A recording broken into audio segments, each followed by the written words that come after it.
हमारे जलगांव का हाल।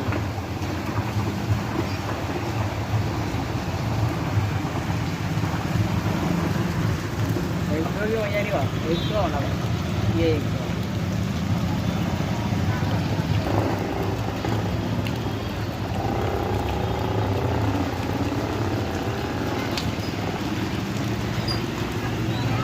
देख रहे डूबती देख रहे गई